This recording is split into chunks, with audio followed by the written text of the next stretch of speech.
আসসালামু আলাইকুম, welcome to our YouTube channel Reshmi's creative world. আজকে দেখাবো কিভাবে চিজ ছাড়াই বাসায় এই সুন্দর পিৎজাটা বানানো যায়। যার জন্য শুধু বাসায় থাকা উপাদান দিয়ে বানাবো। আর যেহেতু এখন কোরবানি ঈদ চলতেছে, তো সবার ঘরে না থাকলেও ম্যাক্সিমাম ঘরেই গরুর মাংস, ছাগলের মাংস, যে কোনো মাংসই থাকবে। তো সেই মাংসটা আমি বানাবো গরুর মাংস দিয়ে। তো চলুন দেখে নিই এই পিৎজাটা বানানোর জন্য আমাদের কী কী উপকরণ লাগবে। ফার্স্টে নিয়ে নেব আমরা মেজারমেন্ট কাপের 2 কাপ ময়দা। আমি এখানে 1 কাপ দেখাইছি, কিন্তু আমি 2 কাপ ইউজ করছি। তারপরে নিয়ে নেব 2 টেবিল চামচের মতো মিল্ক পাউডার, তারপরে চিনি 2 টেবিল চামচ,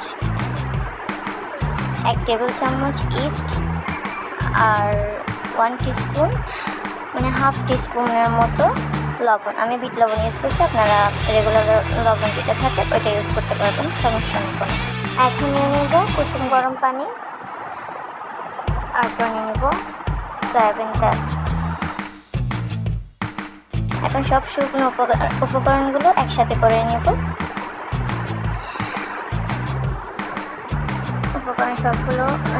সব উপকরণগুলো আমরা একসাথে নিয়ে নেব একটা বোলের মধ্যে, ঠিক আছে?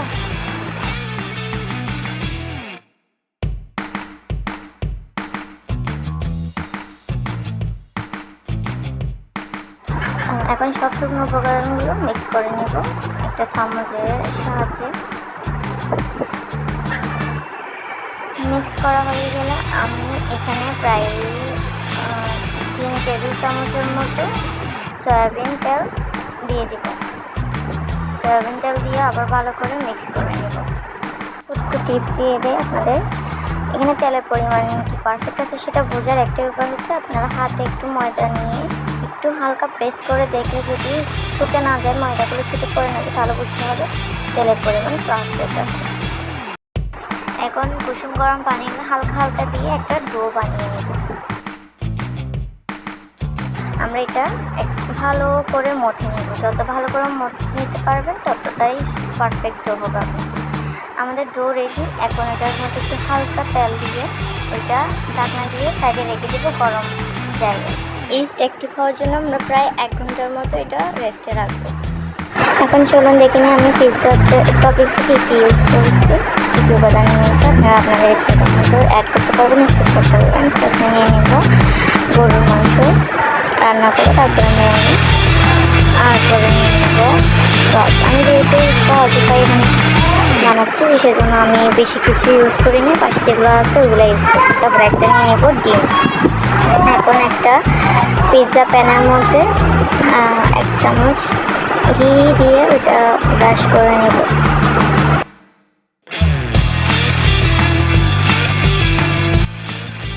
আমাদের পিৎজা ডো কিন্তু ফুলে উঠছে, দেখতে পারতেছেন ওইটা কত সুন্দর করে অ্যাক্টিভ হয়েছে।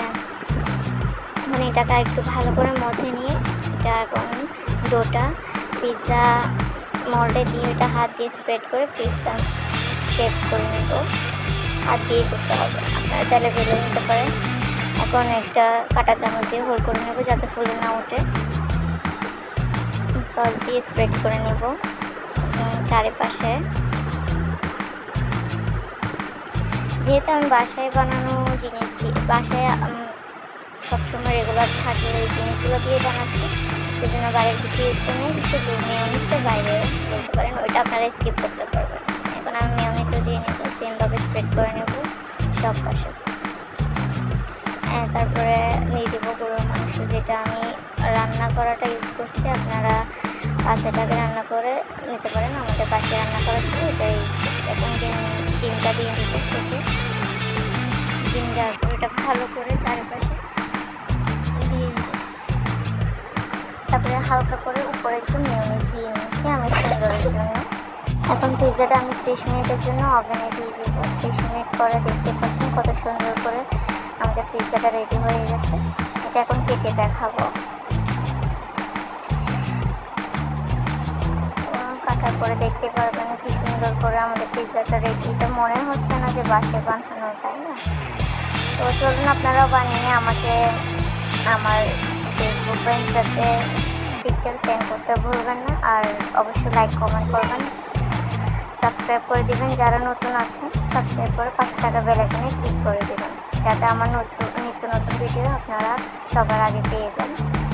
তো আজ পর্যন্ত এতটুকুই, পরে আবার দেখা হবে নতুন নতুন ভিডিও নিয়ে। আর পিৎজাটা কেমন হয়েছে সেটা আমাকে কমেন্ট করবেন অবশ্যই। যেহেতু আমি এখন ইউটিউবে নতুন, সেহেতু আমার কথার মধ্যে হয়তো ভুল থাকতে পারে বা কাজেও ভুল থাকতে পারে, ক্ষমার দৃষ্টিতে দেখবেন। আশা করি ভুল থাকলে ভুলটা ধরিয়ে দেবেন আমাকে। ইনশাআল্লাহ চেষ্টা করব ভালো করার আরও। তো আজকে এই পর্যন্তই, ভালো থাকবেন, সুস্থ থাকবেন, আল্লাহ হাফেজ।